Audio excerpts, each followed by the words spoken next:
13th, 2025 Board of Supervisors meeting to order. I looked down, we have a quorum. We have 7 of 7 members. The first item of business is our invocation and pledge of allegiance. Mr. Chairman, Joe Chambers is going to do our pledge. Shall we pray? Father, we come this evening with thankful and grateful hearts for your many blessings. You've been our help in ages past, and you is our hope for years to come. And as we come to the first meeting of this 2025, we pray that you would be with us and guide us and direct us in the way you would have us to go. We pray and you're blessed upon our county and upon our citizens in our county, that we would do what is pleasing in their sight. In your precious name we do pray. Amen. Amen. Pledge allegiance to the flag of the United States of America and to the republic for which it stands, one nation under God, indivisible, with liberty and justice for all.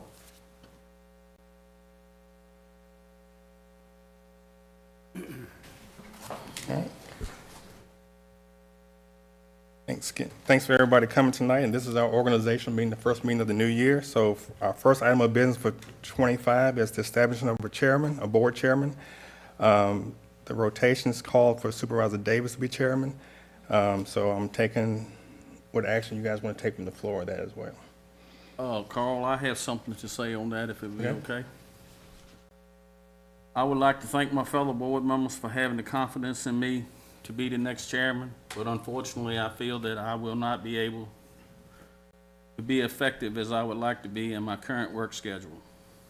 My job has me on call all over the state in emergency at any time, day or night. The board deserves a chairman that can focus on Buckingham County's issues. I just don't see how I can effectively commit to the level that I need to as chairman. For this reason, I would like to make a motion. I move that we temporarily suspend part of the bylaws to deal with this rotation of members. The only member that would be affecting is me. I'm going to the back of the line. And I'm also in my motion that I motion that Danny Allen will move to vice chair just as the bylaws state. And I'm asking Supervisor Chambers to serve in my stint for the 2025 calendar year. That's my motion. All right, we've heard the motion. Is there any discussion on the motion? Second. Oh, in a second. Yeah, we got discussion.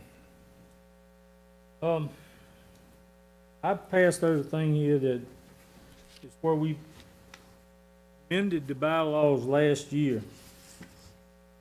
And it basically says, it's the bottom of page 1, top of page 2.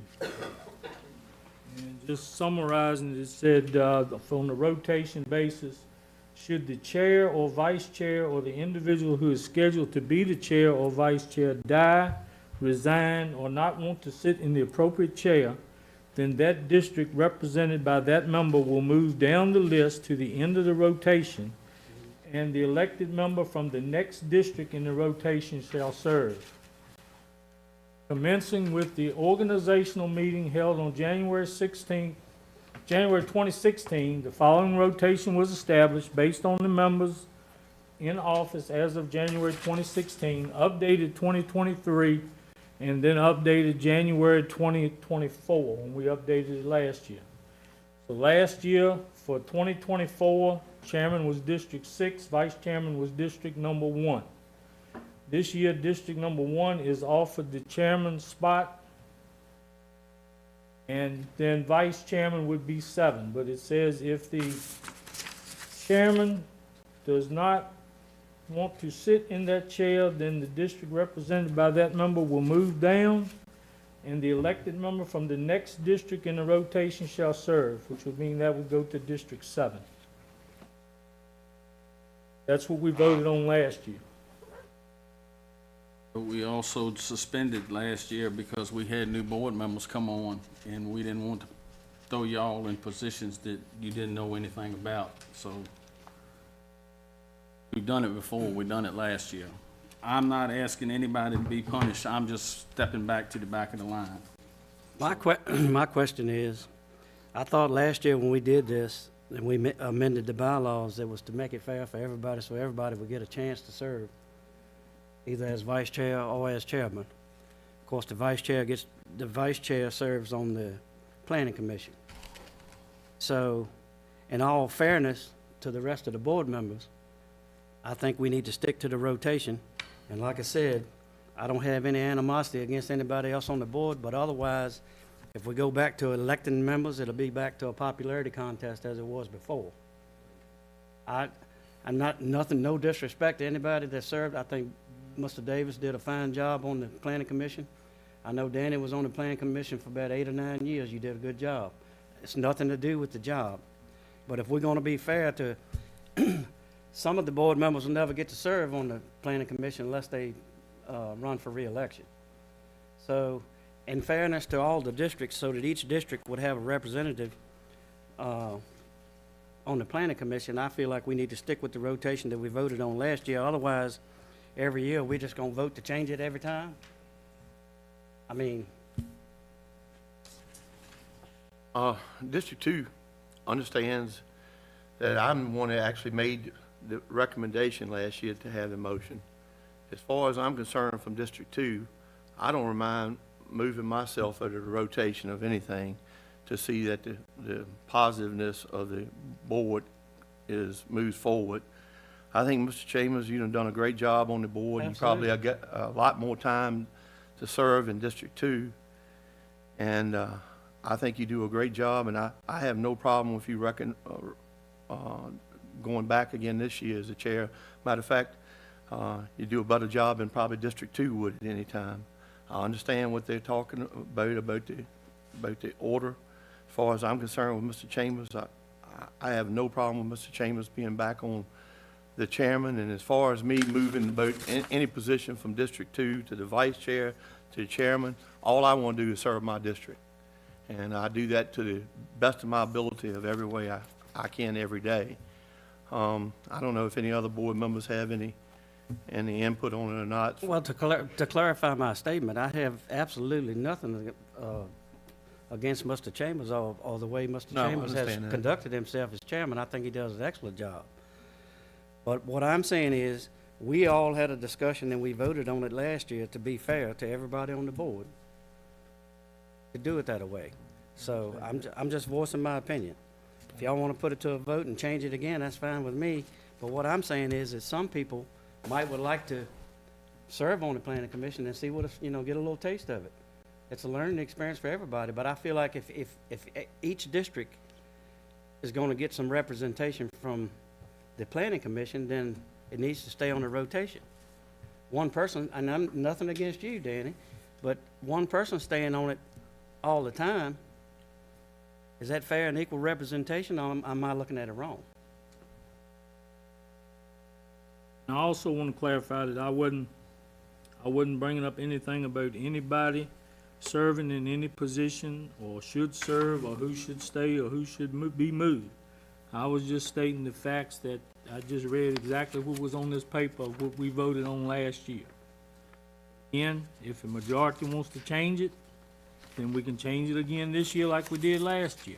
But sometimes you make some rules, and I was a school teacher for years, and I know you made rules, kids had to follow the rules. And, we made the rules to govern this county, and are we gonna follow them or are we gonna change them? It doesn't matter, you can change the rules.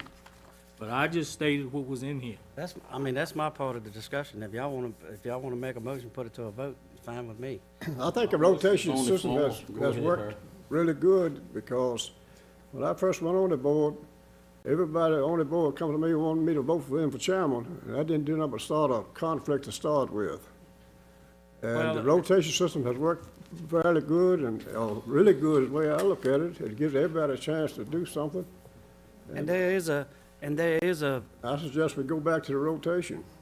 there is a sentence in the bylaws that states to keep dissension from happening amongst the board members, that it's better to rotate it so that everybody gets a fair shot. That's just my opinion. Like I said, if y'all want to put it to a vote, I'm willing to vote. Chambers, Mr. Allen, how do y'all feel? Everybody else has spoke. How do y'all feel about it? Well, I go along with the majority, you know. I didn't ask for it. If y'all want me to serve, I'll serve. If don't, I won't. That's the way it goes. I'd be a fool not to vote for myself. Right. I don't know, sometimes that might Yeah. not be, might not be a bad idea, depending on what you're voting on. Is there anything that, Mr. Carter, is there anything we can do? I mean, as far as if, basically, if Mr. Chambers goes back on there, you're saying it's breaking the rotation, is that correct? Yes, well, for one member, because if I remember correctly, the only person that's going to be affected is Dennis's district. Danny was supposed So to be Danny's my supposed to be vice vice chair chairman this year anyway. anyway. Is there any way that I could help the board if I moved off of the rotation? Could I help any one of the other supervisors if they took my spot Move up. to move up It's and supposed to gave work. Mr. Chambers the chairman and I declined whatever I was gonna do? But it's not, you're not in the rotation as of You're not to now. 2026, so yeah, you're behind the rotation there. All ready to vote? Anybody's got any I discussion? mean, the motion was Yeah, made. The motion's made. Any more discussion? I'll be honest with you. I don't want to have any conflict on the board. I don't want to do anything. I'm not trying to cause any, but I just can't, right now, I cannot serve as chairman. And like I said, I wouldn't Not bring it retired up. like the rest of y'all. I wouldn't bringing it up to, sometimes retired people, everybody think they retired and they get up to the time, and you don't have no time, because you're helping them. But anyway, I'm not going against I- it, I'm just trying to do. I was just trying to go Appreciate it. along I with what it appreciate said. it. I'm not Against you. in favor or against anybody being in any position. Let's vote and get it over with. Just go by the rotation is what I want to say. All right, we got a motion on the floor that we're going to suspend the bylaws for the rotation part of the bylaws. The motion also stated Supervisor Chambers will be the chairman and Supervisor Allen will be the vice chairman. Is that a good reflection, Dennis, of your motion? Yes, sir. All right, let's everybody vote.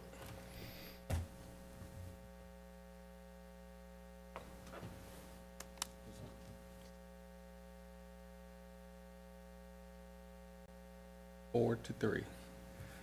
So I will turn the meeting over to our new chairman, re-chairman, Mr. Chambers.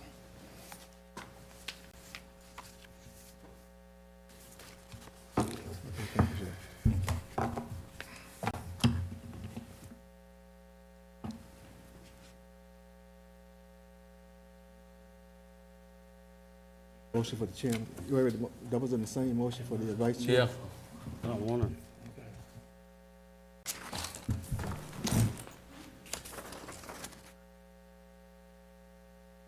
All right, the next thing on the agenda will be the approval of our work agenda for tonight.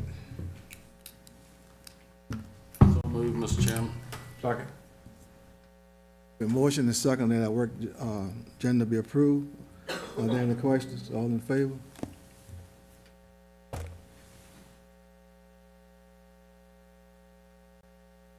I made the He just made the motion. motion.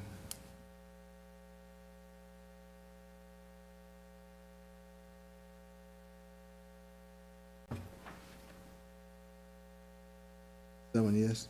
The next, the approval of our minutes. Make your motion. I'll second it. It's been motioned and second that our minutes be approved. Are there any questions? All in favor?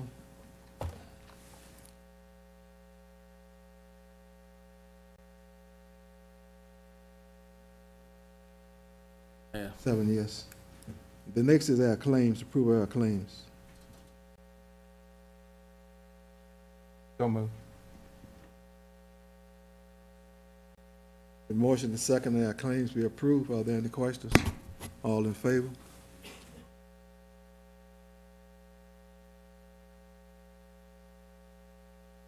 Next, the approval of our bylaws and rules of procedures.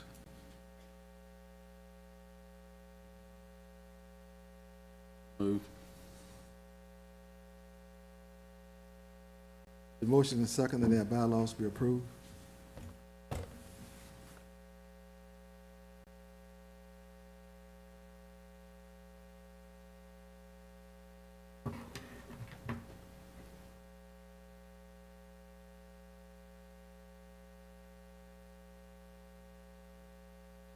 I hadn't voted. 7 yes. Are there any announcements? Here none, we move on now to presentations. Mr. Rogers?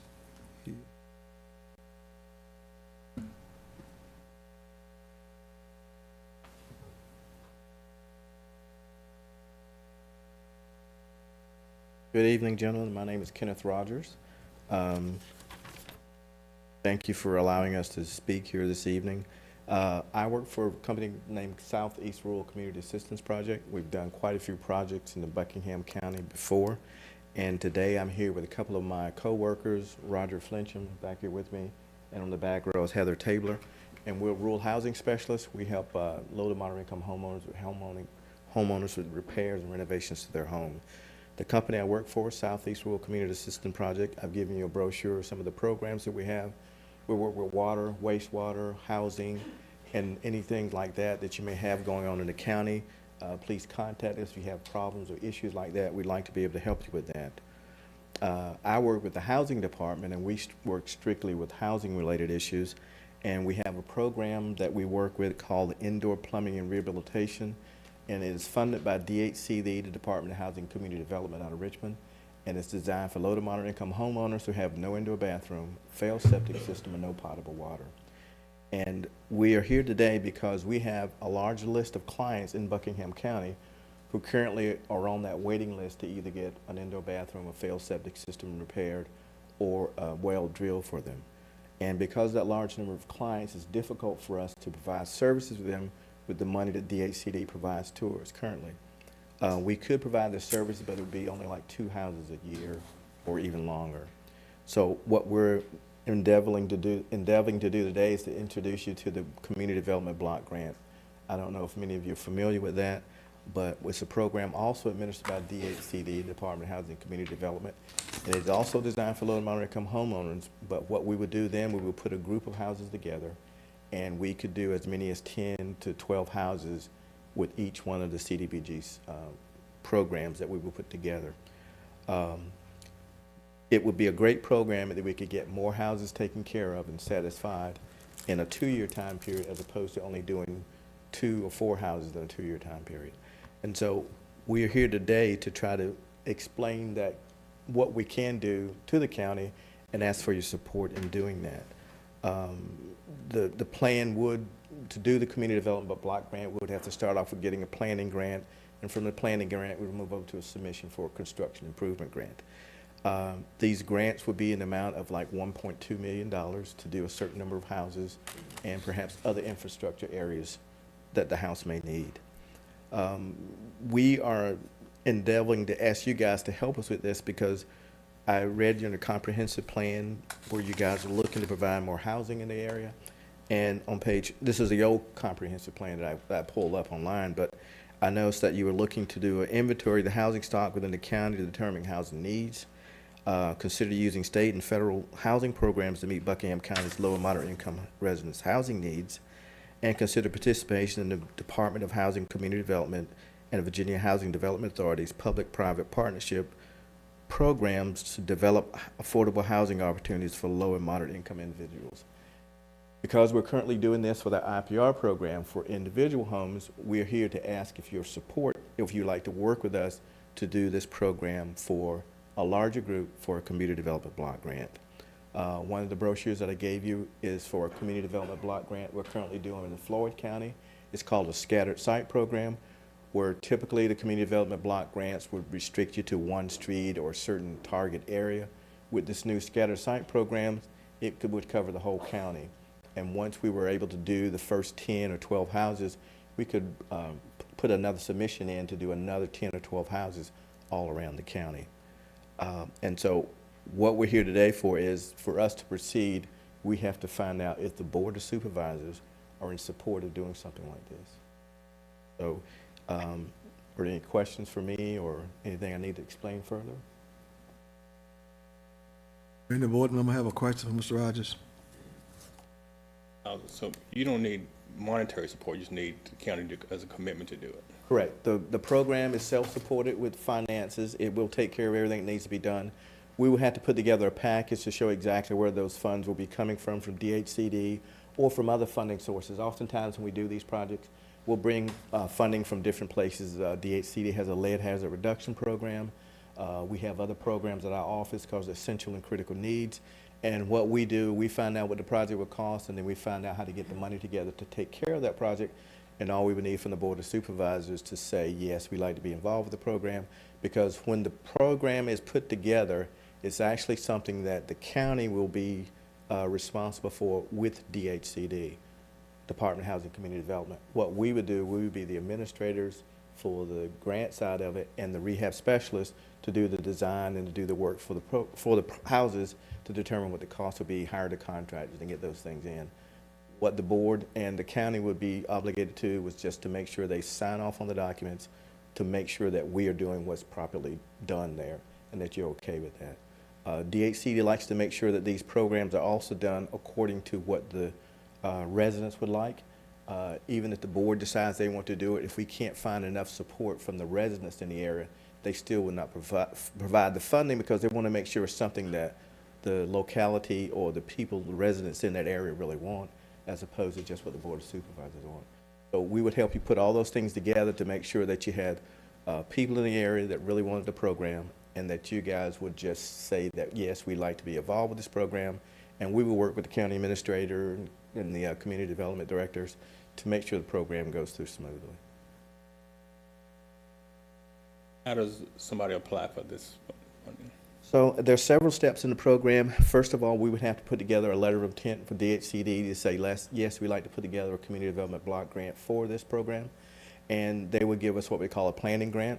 It could be up to $50,000. We would take that $50,000, we would go out and we would find the houses in the area that need the work. We would do testing, initial testing, find out if there's lead in the homes, if there's problems with the wells, problems with the septics, what it would cost to prepare all those. And then we would put that together as a submission for a community improvement grant. And so once we got the funding planning grant, we put all the information together to get a community development block grant by submitting the CIG. And then once it goes through, it would be a competitive process. Other people around the state are actually submitting things also. And if we were successful in getting the community improvement grant, then we would get the funding to take care of the houses using all DHCD's money. Now, it doesn't mean you guys cannot supply money. If you choose to do that, you could. We wouldn't restrict you from that. But we like to make these things so that they're self-supporting, and all the money would be coming from DHCD or other funding sources we might have, or we could find. And we currently have a presence in Buckingham County right now. I think some of you may have heard of us. I know we've worked a lot with the building official, Tommy Ransom, on some of our other IPR projects, so he's familiar with us. So it's not like we're new to the area. We're just trying to find a way to help more homeowners in the Buckingham County area.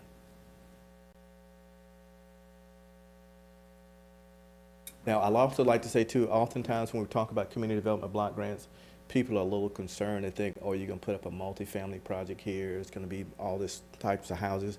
What we're looking to do is owner occupied and perhaps small rental properties. We're not looking to come into building housing complex.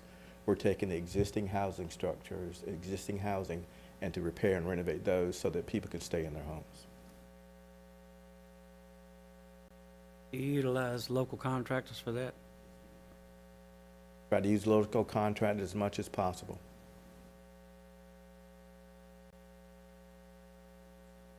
Chairman, anything to help people be able to have better and be able to stay in their homes, I think it's a good idea. Like an advertisement so that more people would know about what you got. We can't advertise for that, and we did want to advertise before we first got your approval, because you guys are the ones that officially would be the ones responsible for the CDBG. So we did want to advertise for something without giving your approval first. But we can do more advertising about it. And like I said, we have 10 clients already on our waiting list that we really don't even have to advertise, and we can put the package together already. So, but what we found out, typically, once we start doing the community development block grant, people want to find out, well, how do they get their house fixed? How can I get in line to do that too? The houses, the homes would have a deed of trust placed on the property for 5 years. There is no payback on the work that's being done to their home. Deed of trust is placed there for 5 years, and each year or each month, a portion of that is forgiven. And it's designed that way so people don't get their houses fixed and repaired, then they sell them and get the money out of it. So they'll have to remain in those houses for 5 years, and then after the 5 years, the deed of trust is removed, and they never have to make any payments. Do make sure that they have the taxes paid and have insurance on the house, and the ownership of the house is understood, and everybody living in the house are the ones that actually own it. So Carl, I guess he's just looking for a blessing from the board, right? Blessing from the board, and eventually there will be some documents that you guys or the county administrator will have to sign to say, yes, we are in favor of this, and that we'd like to proceed with it. Okay. Any other question, Mr. Rogers? Not with, what we got to do, Carl? We just have to send a letter on record? Motion that, I think he wants board action to support the project. and move Yes. forward. Make a motion to support the project, Ken, to add it on. I'll second it. It's been motioned and second that we will support the project. Are there any questions? All in favor? Thank you very much. And the other document I gave you is the award that we won for doing the work with Floyd County, that they was happy, the Virginia Association of Counties was happy with the work that we did there, and we're looking to do more of that all around the state. All right. All right? Thank you, sir. Thank you.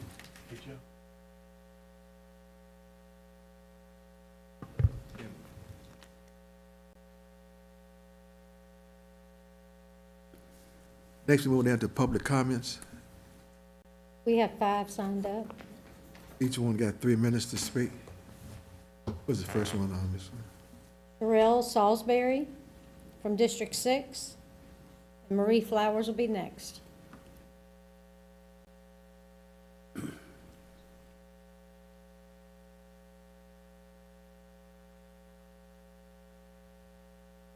Good evening, gentlemen. My name is Sherelle Salisbury, and I'm District 6, and my Board of Supervisors representative is Pastor Joe Chambers. And I'm here today just to say a thank you. You know, when something happened in Buckingham, you see all over social media, Buckingham Strong. Well, last week, Buckingham Strong came out. I just want to thank Ginger at the registry office and her staff, Sheriff Billy Kidd. I want to thank the Volunteer Fire Department, the Virginia Department of Transportation, Carl, the State Police, and everybody involved. With the weather last week, it was kind of hard to get out and vote. While we were sitting at home enjoying ourselves, these individuals were meeting on Sunday of last week to put a proactive situation so that people could get out and vote on Tuesday. And they did a heck of a job. And I just want to thank everybody. You know, people look and say, well, that's their job, whatever. You know, sometimes we can just, even if it's their job, we can just give them a pat on the back and say, thank you for doing your job. So that's all I have to say. Thank you, ma'am. Thank you. Marie Flowers, District 3. And Paul Barlow will be next. Hi, everyone. Marie Flowers. I wanted to say something about this issue with the solar in Richmond. I don't know what you all, what your influence is for it. I don't want to see the state take over the decisions for the counties. But also, I've been here for a number of the other meetings, and I wonder, do you get information from people that know what they're doing? And I've been traumatized by the meetings for the pipeline. And I feel like the citizens, their issues and their concerns were not taken seriously enough. But I see here the problem is that too many of the counties are turning down the solar. Do you all know why? I don't know what you can do about it, but I think this is a very important issue, and I just wanted to come and say a couple of comments about it. And I just hope that when the next thing comes up, that you have information from the people that know what they're doing, not just the companies. The companies are out to make money. But, you know, if they do it wrong, it's harder to correct than if we take our time and they do it correctly. And thank you. Thank you, ma'am.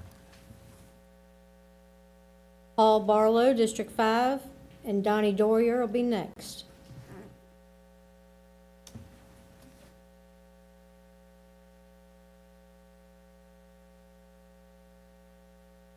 Good evening. I just talked to Mr. Frederick about this, but I want to get this on the record.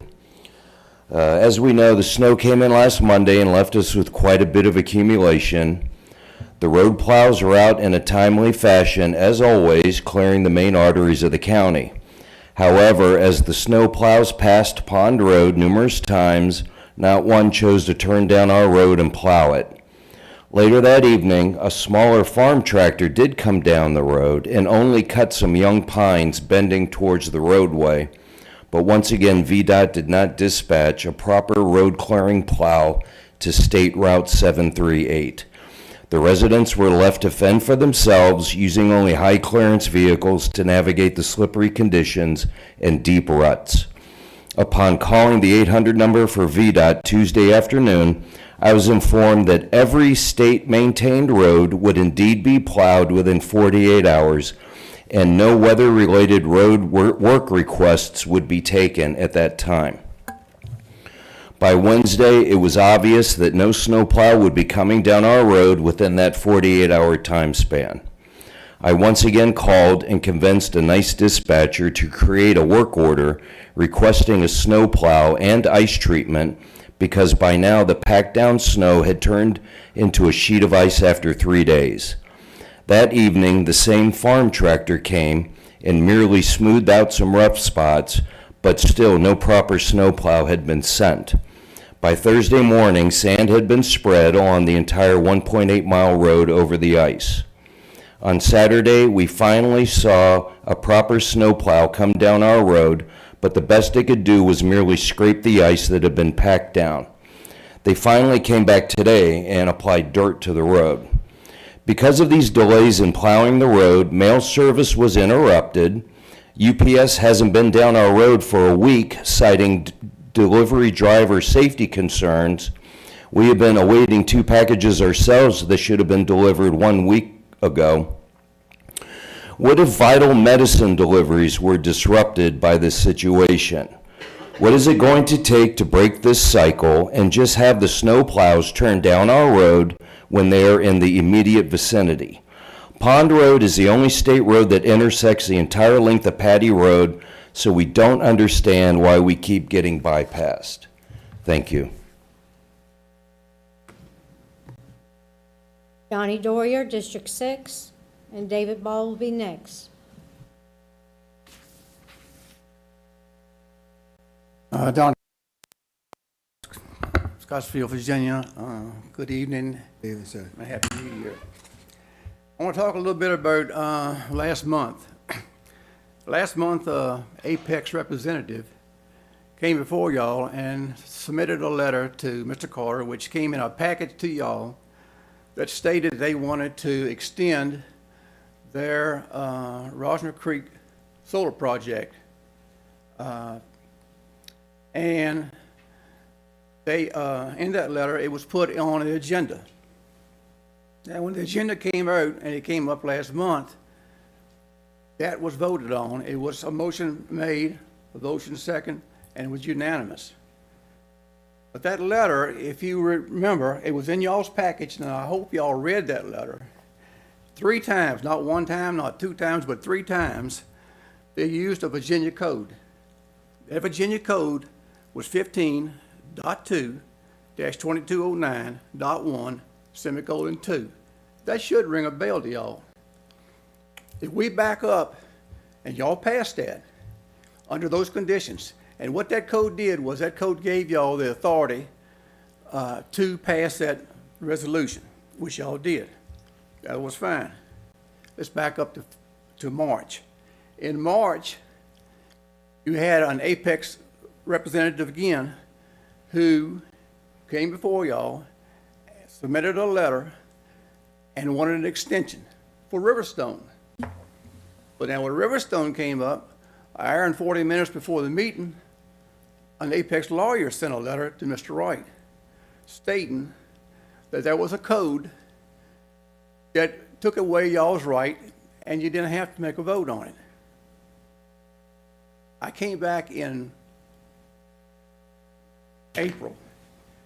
I came back again in April, and I gave each one of y'all a letter. And that letter had condition number 4, which said in 24 months, if a resolution had been made, it was null and void.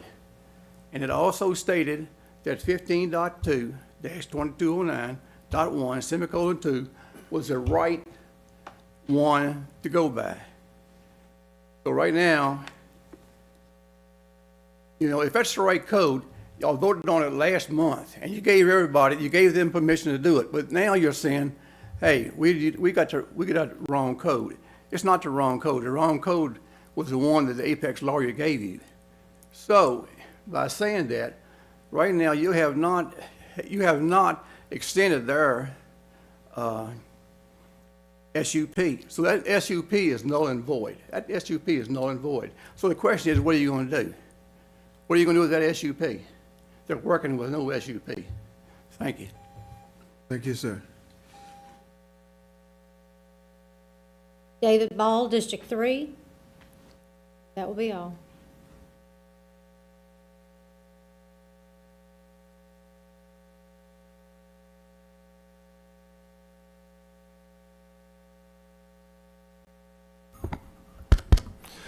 Good evening, David Ball, District 3.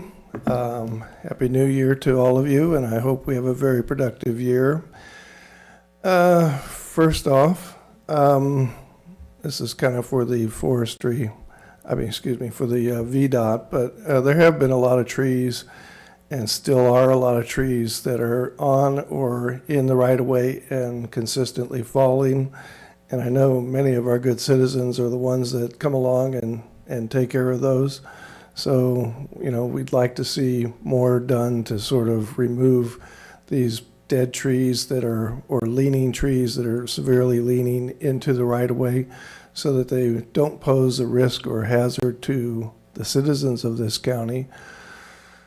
As far as roads, I was out, to say the least, in the snow. I was out late, and the night of the snow, I only saw in the town of Dillwyn one truck, a rubber tire loader, and about a couple hundred feet behind them was a motor grader. And that was all that I saw out during the snow event that was doing any preparation or clearing. Now, I have a very difficult driveway. Most people, I don't even get deliveries because nobody wants to go down there. They always get stuck. I, however, have become so used to driving it, I have no trouble in a very difficult driveway getting in and out in any kind of weather, any kind of situation. And I had very little difficulty on a very snowy road, except for a few slick spots. But I know for most people it is a concern, and having a clear, safe road is important. So that, I think, you know, is something that we need to look at. There are also a number of issues that I think are going to come up throughout the year that, you know, we're going to have to look at as far as the county and fire safety after what happened in California and the absolute neglect that the governor there took. I know that I think last year we had a little bit of a dry area, and that we have had some periods in the past where we've had possible fire issues with forestry. So I think making sure that we have our areas ready and prepared, and that our local forestry are backed and supported by our local firefighters so that we don't have these issues and we have a safe community for our citizens. Thank you. Thank you, sir. That's all that signed up. Move on down to VDOT matters. Mr. Frederick. Evening, Chair and Board, County Administrator. Thank you for having me tonight. Happy New Year. It's good to be here. It's on the agenda as number 2, but I'm going to talk about 617 so I don't forget at the end.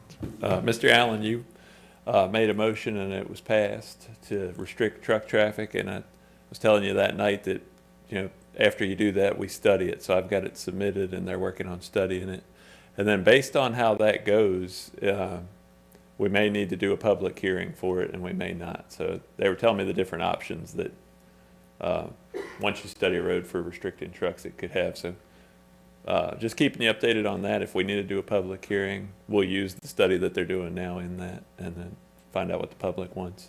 How soon you think you find that out? I'm hoping to have it by next month, and I'll work with the county administrator on that if we get it done that quickly. So then some other updates from last month's meeting. The speed study on Route 649, that's not back yet. And then also the study requests on Buffalo Springs and Bishop Creek, I haven't seen those yet either. When they're back, I'll update the board on those. I don't know if you're still getting questioned, Mr. Allen, on the Rocky Mountain Church Road crossing, but when the railroad puts the crossing in, I haven't been by there to see what they've done yet or not, but then we'll follow up and tie into what they do, like I said before. They put stuff outside to work on it, they just hadn't started working. Yeah, okay, so the materials are there. Yes. Gotcha. Okay, and then, Mr. Davis, you reminded me again, or told me of a new time that a tractor trailer went down Settler's Way last month. And after that meeting, I submitted it to traffic engineering, but this time I recommended that they do the big sign like on 60 at Rosny Road with, it says GPS routing not advised. And there may be even some more they might add to it if they choose to do that, to tell them to go up and use the other road to get to the slate mine. So I'll keep you posted on that when that comes back. I also submitted the removal of the passing zone on 60 at the Amish store. So that one's another one that's in the traffic engineering review. Freddie, what'd you say about that? It was asked to remove the passing zone there. So I got that submitted to them. I guess at the time that passing zone was put in, there wasn't a store there, so there wasn't near as many vehicles coming in and out of a driveway. So they'll take a look at that and they may opt to remove it. And then just, I was going to try to not update on it last month, and you asked me, said we got a lot of asphalt work planned on Route 602. As soon as the spring gets here and the weather breaks, we're going to patch up Route 602, get that smooth. And then at the same time, when we get that warm weather on Bell Road and those curves, we're going to have to do some surface work there too. And then I think the only other thing that came up last month was Route 659, a question about whether or not it could have a center line put on it. And I actually measured it, and for a road to get a center line, it has to be 18 feet wide, and it's just barely too narrow. Most of it's about 17-ish. So, and then another thing, it doesn't quite have the amount of traffic that we like it to have for a center line either. I think the busiest section of it in the data I was looking at shows about 390 vehicles a day. So that's still in the extremely low volume category. So we normally don't put the center line on those either. So that's some of the follow-up from last month. We did get the hole at 617 at the trash transfer site. We got that patched up from what I'm told. And then just some of our regular work. Before Christmas, we finished up our mowing for the year. We got the full cutback done. And then basically since January the 5th, we've been battling snow. And it's really two separate events. But the first event in Buckingham County brought down a lot of small pine trees. The tops broke out of them. So about the time we were getting ready to start going through the effort of cleaning those up, we started battling the second event. So we'll be falling back to clean up the shoulders of the roads and get all the trees removed in the coming weeks. That's all I had to update on tonight. Does the board have any questions, comments, or concerns? Yeah, with the District 1. Yes, sir, Mr. Frederick. You and I already talked about the tree on Chapel Road, the split that's coming towards the road. Yes, sir. It's gonna be in the road pretty quick. It's 1 mile and 6/10 off of 15 down Chapel Road. Okay. Yes, sir. I'll get them to take a look at that and see if they. Right beside Little Harry's house, just down below it just a little bit, but got wide, and my dad pointed it out to me the other day, and it's gonna be over in the road, and I just don't want nobody's family to be coming through there. Hit some falls in the road in front of them. Yes, sir. I appreciate you The telling me question that. you already answered is when y'all think y'all was gonna get back to clean up some of the debris on the side of the roads, and you've already answered. We're gonna start working on that. Good, Mr. Chairman. District 2? District 2 is still celebrating the blinking light, Mr. Frederick. We'll move on, and I think everything is good and deal. Thank you. District 3? I don't have anything. I haven't had any complaints. District 4? Yeah, Mr. Frederick, did you say you were doing the speed study on 649? Yeah, I got it submitted to them. From where there's a 45-mile-an-hour zone on that road right now. Yeah, once you from cross there the back to bridge 20. over there, yeah, Yeah, that's the section that I submitted. They're looking at it now. for the bridge back towards 20, where it Mhm. isn't there, okay. Yes, sir. You know, we were thinking that might help some of that where cars were running out of the road up there, where y'all had to fix that. Oh, the shoulder there, yeah. Yes, sir. Because, you know, if it's 55 through there, they come around that curve and causes them to go in through there. I think that was all, because, again, there was something about the brush, you know, that was already there where y'all had been cutting some on Oak Hill Road up there. Okay. And said it was gonna get to it in the next couple of weeks, and I think it pretty much kind of coincided about the time we got this first winter weather. They so- still need to go through there with the chipper and chip some Yeah, stuff the out. chipper up there, right down, you know, on Oak Hill Road. Okay. Couple of residents, if you're coming from Buckingham Courthouse, you get on up there before you get to Twin Creeks Road. Couple of residents are on the right, but their mailbox is on the left-hand side, and that's where a lot of the Okay. stuff that need to be chipped up is a mailbox across the road. Okay. Not at the residence, but their mailbox is on the other side of the road. Okay. Thank you for sharing that. Yes, sir. Appreciate that. District 5? Just, sound like a broken record, but 602 Howes Hill Road still hasn't healed.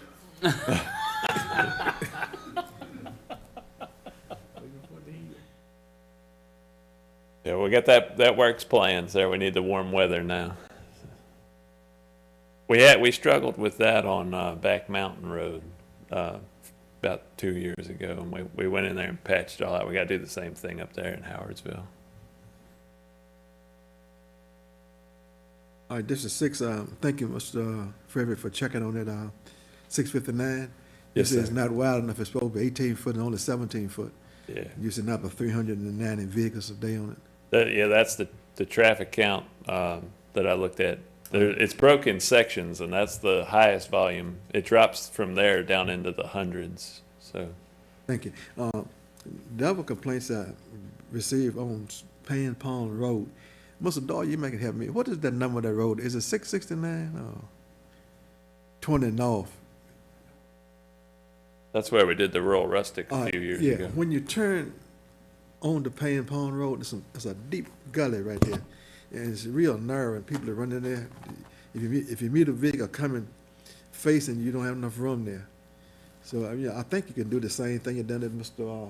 Garrett's district, is just build it up a little bit. And on the Okay. shoulder, I think that's all it needs. Okay. Soleil side? Yeah. That's 652 is Soleil. No, I'm sorry. Coming off 20. Coming off 20. After you pass Spangles, to the right there. Okay. No Yeah, sooner you make the right on on Pan Pond Road, it's on the right there. okay. There's a curve there, and it's a real narrow, and there's a right deep hole there. Okay, we'll take a look at it. Appreciate it. As long as we have some of those roads only have 30 feet of, I think so, rock could Prescriptive. take it. I think Yeah, if well- it's a rock and fill the hole up, I think they'd be satisfied. yeah, I have to do something similar to what we did on 649. Yeah, what you done for Mr. Garrett, I think it'll work there. Okay, Thank good you. deal, thank you. District 7? Yes, sir. I just wanted, thank you for 617. Y'all fixed that. I appreciate it. But over at the end of Thomas Road, that metal rail they put up, Yes, sir. I know I said something to you that people pull up there in the cars and they can't see a good little ways up the road because that thing's in the way. Right, yeah. Talk about moving it, to me, I think I ought to cut that thing back 10 feet. Yeah, so they've Remove it. looked at it, and what they're gonna do is move the stop bar up at where the stop sign tells you to stop now. They're gonna move the stop bar up closer to 15. So where you stop, you'll be able to see, right? Right now, you gotta stop, and then you gotta creep up to where you can see, Right. and then you Give gotta them all look the way to the again, edge of the road, and yeah. then you can go. So, they claim, like, what they're telling me is that thermoplastic stripe that they burn in, they needed the pavement to be a certain temperature to do that work too. I'm not a traffic guy. I don't work with those materials very often, but so that they have it planned to do. They're waiting for warm weather as well on that. So, Thank you, Mr. Fred. thank you, sir. We will then to Ms. Everson, public hearings case. Yes, sir, Mr. Chairman, members of the board. The first case before you this evening is a public hearing for 24 SUP 350. The applicants are Stephanie and Shane Marshall, and the property is located at 3323 Axtell Road, Scottsville, in the James River Magisterial District. It's currently zoned A1, and the applicant wishes to obtain the special use permit for the purpose of constructing and operating the country store, retail store, and event center for 10 events per year with a maximum of 300 attendees, and any event under 100 attendees, unlimited events throughout the year. The applicants are available. They are in the audience this evening to address any questions or concerns. Open the public hearing, are we? At this time, we open the public hearing. Did anybody sign up to speak in it? No, sir. By the sounds, what is the pledge of the board? I close the public hearing. Mr. Chairman, I make a motion that we approve it. Been motion and second that we approve it. Are there any questions? All in favor?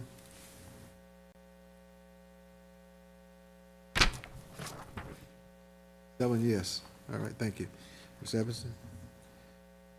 Yes, sir, Mr. Chairman. The next case is a request that was put to the Planning Commission by the Board of Supervisors, and this was a proposal for a zoning map amendment from NC1 to VC1 in Buckingham in the property known as the Industrial Park. The public hearing was held for consideration of a zoning map amendment for portions of the park to include the 7.413 acre proposed site for consideration of sale to Central Virginia Christian School, which will allow by right the construction and operation of a private school, and then the northern two-third portion of the industrial park from the current zoning of NC1 to Village Center. So this request was presented to the Planning Commission on November 18th, 2024, and a public hearing was held December 16th. The Planning Commission gave full consideration to this request. The Planning Commission does recommend a zoning map amendment for the 7.413 acre proposed site for consideration of sale to the Christian School to be Village Center. However, after a motion, second, and final vote, the Planning Commission voted unanimously to disapprove the proposal for a zoning map amendment from NC1 to VC1 for the northern two-third portion of the industrial park as requested by the Board of Supervisors.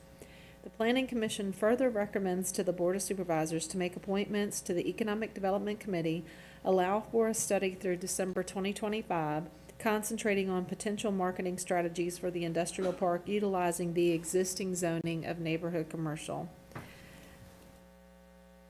As all other cases, when we introduce these, I do bring this forward and ask for a potential public hearing. So would it be the pleasure of the Board of Supervisors to hold a public hearing for this proposal and recommendation? If so, February 10th, 2025 would be the next So regularly this scheduled. proposal is actually following the Planning Commission's recommendation, correct? Yes, sir. After the introduction and the public hearing was held in December. Right. A motion we have a public hearing. I'll second. Sorry, Paul. Motion and second that we have a public hearing on this. What you said was February to what? February 10th? February the 10th? Yes, sir. 6 o'clock? All right. Are there any questions? All in favor?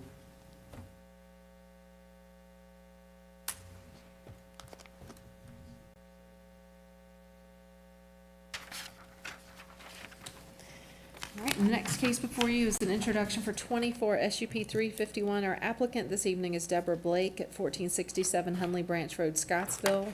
This property is located at the 1467 Hunley Branch Road address, the tax map 25 parcel 11, and it does contain 68.99 acres. It is zoned A1. The request before you is for a special use permit to construct and operate a private grass airstrip and hangar. The applicant is asking the Board of Supervisors to hold a public hearing for this request. There are 11 conditions attached to this request. This case was introduced to the Planning Commission on November 18th, 2024, and a public hearing held on December 16th. The Planning Commission unanimously recommends approval of this case. Would it be the pleasure of the Board of Supervisors to hold a public hearing for this request? If so, February 10th, 2025, 6 p.m. Motion is second, we'll hold a public hearing for this. Are there any questions? All in favor? 7 yes. All right, and Mr. Chairman, members of the board, the final case that I have before you this evening is an introduction of 24 SUP 352. The applicant is Gooden Family Trust at 1779 Shelton Store Road here in Buckingham. There are 3 parcels considered in this request. The first being tax map 92 parcel 1, just at 319.87 acres. The next piece of property is tax map 92 parcel 26 at 35.06 acres. And the additional parcel is tax map 92 parcel 31 at 6.41 acres. This is all located at or near 1779 Shelton Store Road here in Buckingham. It is in the Slate River Magisterial District. It is zoned A1, and the applicant's wish is to obtain a special use permit for the purpose of constructing and operating a retail store for items including but not limited to general merchandise, EV stations, etc., an event center. 6 events per year to include but not limited to glamping, dry campsites, nature trails, micro events such as community meetings, special programs, tours for up to 250 attendees. There's an unlimited number of events for attendees less than 250. The applicant is asking the Board of Supervisors to hold a public hearing for this request. Again, the 11 standard conditions are attached to this request. The case was introduced to the Planning Commission on November 18th, 2024, and a public hearing was held on December 16th. The Planning Commission unanimously recommends approval of this case. Would it be the pleasure of the Board of Supervisors to hold a public hearing? If so, February 10th, 2025. I was at that Planning Commission meeting, and they had some questions for me to see, and she answered all those questions. And I think that she answered them satisfactory. It's in my district. I really support it. I don't see no problem with it, so I'd like to see a public hearing set for her. Second it. It's been motioned and seconded, we set a public hearing on February the 10th at 6 o'clock. Yes, sir. Any questions? All in favor?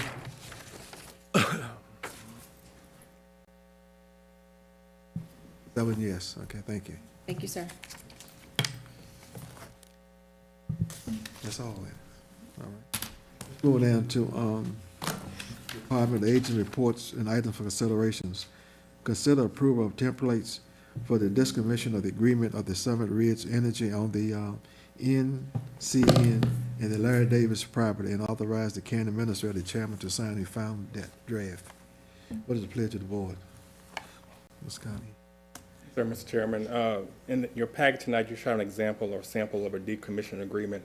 As you know, we're starting to get some of these smaller projects that are starting to finishing up. So one of the things we want to have in place is a decommissioning bond. In order to have that decommissioning bond, we need to have a decommissioning agreement in place so that bond can reference that agreement.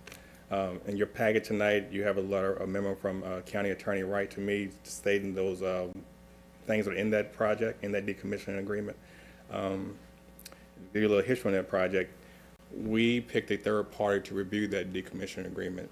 They came back with some questions for the owner. The owner answered all those questions and met everything that the third party wanted to review. That third party was selected by the county, but the company is going to pay for that cost. That's one of those things we put in the agreement. They would have to pay for those costs for that third party review. The highlights of those agreements were the property at decommission needs to be reasonably restored by soil stabilization and ground cover. There are several factors that can trigger the decommissioning, such as the project becoming inactive, the project becoming unsafe, or the security for the decommissioning is canceled or lapsed without substitution. The security for the decommission will be by surety bond. The amount is reviewed every 5 years and adjusted as needed. So that's one of those things, once we have a decommission bond, it's not just gonna be stuck there for the next 15 years. It's gonna be looked at every 5 years and see if it needs to be increased at a certain time. The amount would also include the cost of decommissioning plus 15% for administrative costs. I thank Mr. Wright again it was several emails going back and forth trying to get this agreement for both sides to agree on. So we feel we have an agreement that we feel comfortable with and the company feels comfortable with. So we actually your approval tonight for this project and allowing me to sign the final draft of that decommissioning agreement. Mr. Carter, as far as you know, the landowner was satisfied? I mean, he agreed and the landowner was satisfied with this agreement? As far as I know, yes, sir.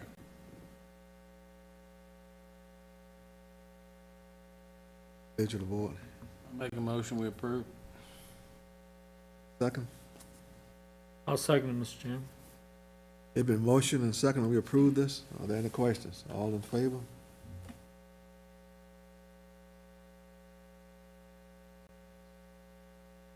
Moving into 2, consider recovery court memorandum of understanding. Yes, sir. Mr. Chairman, I'll speak a little bit about that one as well. As you recall, Judge Blessing came and talked about recovery court with you guys a few months ago. Last month, we adopted a budget for the recovery court, and now with the last procedural step, which is having an MOU with the 3 localities, which would be Buckingham, Cumberland, and Prince Edward. The MOU, some highlights of that MOU is Prince Edward and Cumberland County have already signed their MOU, so we're the last county to sign it. Prince Edward would act as the fiscal agent. Recovery court is an appropriate use of those opioid funds that we're receiving for the federal government. So, as I said before, those funds we receive, they have to be used on the treatment of opioids. We can't just take those monies and spend them and put them in our general fund. And a recovery court is an appropriate use of those funds. The recovery court will prepare an annual budget that will be formalized during the county's budget process. So by you agreeing to this MOU, you're not committing yourself to any funding.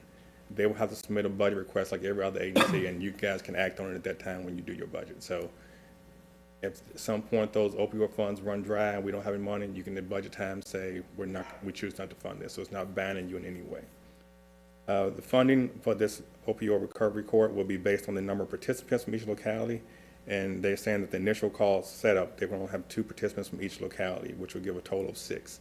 So that means each locality will pay a third toward the court.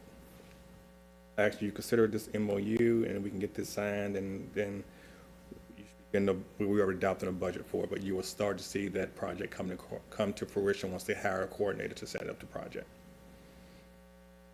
With the motion, we giving you the authority to sign it? Yes, sir, just signed it. I'll make that motion. Second. Motion and second that we will approve, give the county administrator authority to sign this. All in favor? 7 yes. Number 3, finance. Consider the adoption of the 2025-26 budget calendar. Yes, sir, Mr. Chairman, that is in your packet as well. That is our standard budget calendar. Nothing's really changed on that, just updating the dates. But it still includes our joint work session with the school board. And the only change I will point out is that our April meeting, April 21st, will be the 3rd Monday. That usually is a problem with us every year because we have to advertise for so many weeks for the budget before we have our meeting. So it normally pushes our meeting back to that 3rd Monday in April. So that is the only significant change in the budget calendar. What is the pleasure of the board?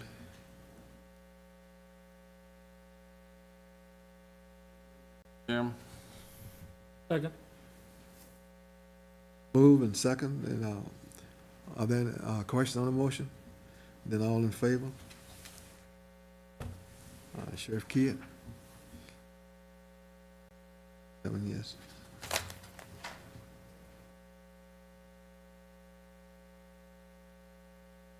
Number 4, you see this first request coming from the sheriff about the funds to be moved to his sheriff budget in police supplies and purchase of firearms and training. What is the pledge of the board? You have any question for Mr. Kidd? All right. I second. Motion and second that we approve this. Are there any questions on the motion? All in favor?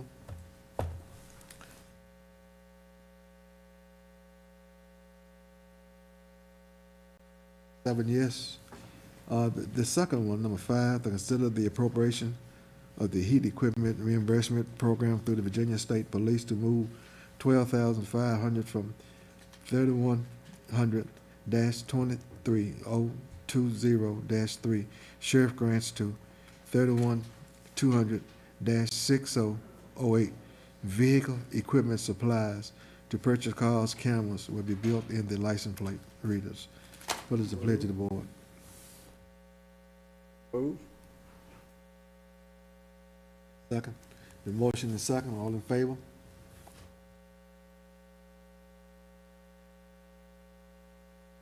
Seven yes. Moving on to item 6. Consider moving ECO-TDO reimbursements funds from 3-100-23020-3 grants to 4-100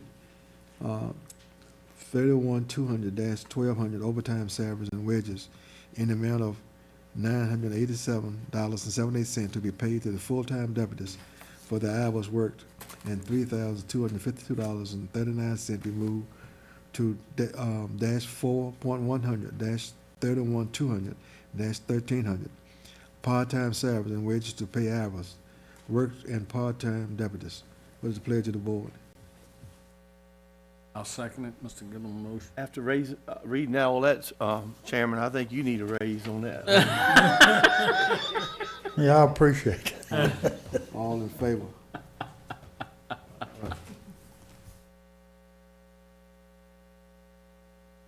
Who haven't voted? 7 yes. Thank you, Sheriff. Thank y'all. Yes, sir. Easy night you ever had, eh? Well, Mr. Chairman, could I ask Yes, sir. a question of Mr. Sheriff. Mr. Kidd while he's up here? All right. Just because it's on the borderline of my district there, where we put those cameras in front of the school zone down on 20, Yes, sir. is there any report available anywhere about how much, I don't know how the right way to say it, how many tickets have been written or sent out since that went in operation? We get a statement from the company, and we just got our first one. I don't have that information with me, but I can give it to you. Okay, because several people have asked me, because a couple of people I know of have gotten the ticket in the mail. And not me. Sheriff Kidd, the Gillums has contributed that to also, Sheriff Kidd, so I just want to let you know. But, I just had a couple people ask me, how much, if I had any idea of how many tickets had been sent through or something like that. But I also told them that the purpose of it was not to write tickets and to get money from it. The purpose of it was to get people to slow down. Correct. And the regular signs we had Didn't work. Correct. So maybe you have to have a little bit higher deterrent for something that doesn't work. But Sheriff, when you're chasing deer dogs and you're trying to get to the spot, that should be off limits. You make an exception for Mr. Gillum and running his dog. I can tell you, we've had one individual who's gotten 3 of those tickets, and he just pays them, and Well, they were running the big buck, Sheriff. So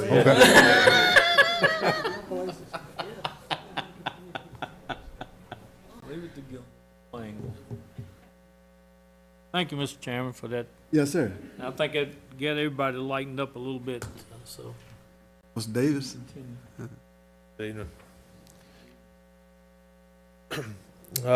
So to provide some loop closure on the bid solicitation process that you guys approved, we solicited for those bids for the 2 ambulances and the 1 excursion vehicle.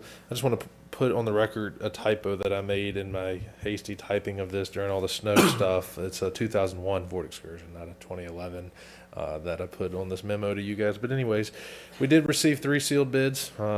They were all for that excursion. We didn't get any bids for the ambulances, so I suppose we will retain them until you guys do your next liquidation county auction thing.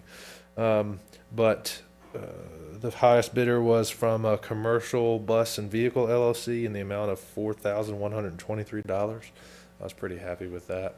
And then following that was a private individual, $2,000, and then another emergency remarketing LLC in the amount of $787.18.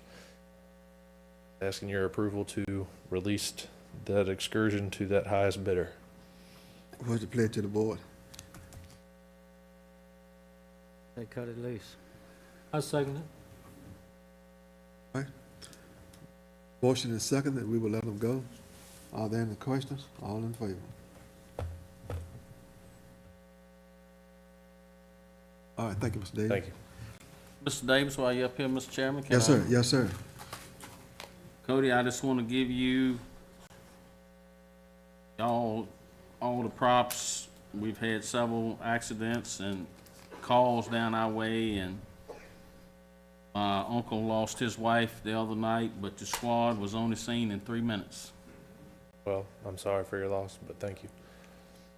Had a massive heart attack, was nothing anybody could have done, but my uncle was very appreciative that the squad was there so quick, so. Well, I'll piggyback off of that. On February the 2nd, we'll go live with the 24/7, 365 staffing out there in Arvonia. I've made almost all of the hires that you guys approved for that. I've got 2 vacancies still. Just being picky with people. I think we see stuff going on in the news, and we need to be picky about who we bring into our team here. So it's going well, but as of that date, we're going to move forward with it. And what vacant gaps we'll have to fill in the schedule due to those 2 vacancies, we'll aim to do with part-time, since we know we can step that out and foresee that need. But we're excited for that. We've been in close communication with Arvonia and Chief Davis out there, with the Sheriff's Office and Dispatch, so that we all can make that transition pretty seamless and do our best. But thank you guys for all your support. Everybody doing a good job. Thank you. Thank you, sir.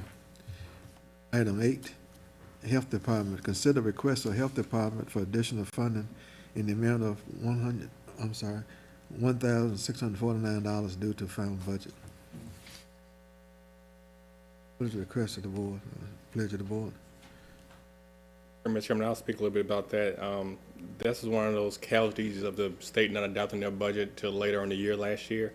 As you know, when we adopted our budget back in May, the state had not adopted their budget yet.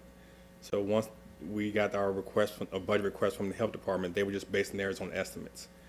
So when you look at the amount of money we give them, they got pretty close on what they were getting from the state. So when they gave us their estimate, they were short by $1,649. So what they're asking for is the county to appropriate additional money to meet what the state budget requires the county to give. If you do approve this request, I suggest you make it out of end-of-year balance to fund that request for them. What is the pledge of the board? So moved, Mr. Chairman. Second. Motion is second, that we approve this. Are there any questions? All in favor? 7 yes. Okay. Moving down to Q, appointments to committee, boards, and agencies. We got 20 appointments here, and if all the board members are satisfied and want to serve in 2025 and want to stay in the position, if we get one motion, just take care of all of it. Exactly. Anybody want to change? Nobody want to change? Anybody don't like it? Well, I'll be honest with y'all, I have really enjoyed being on the board of directors at Crossroads. They do a lot, and I would like to stay. Okay. So, Can we get a motion where everybody remain the same? Everybody like to stay? I just don't like to have make a problem with motion. it staying the same, but it's one that I missed a lot because I was working on Thursdays. What's that one call that I was supposed to come to on Thursday sometime? CSA. If nobody else wants to do it, I'll be glad to. It's just I can't commit on coming every single time. Okay. But We get a motion, a second? We got one. Are there any questions? All in favor?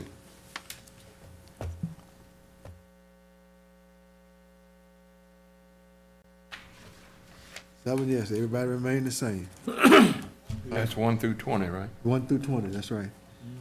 Next is county attorney matters. I'm sorry. Number 21. 21?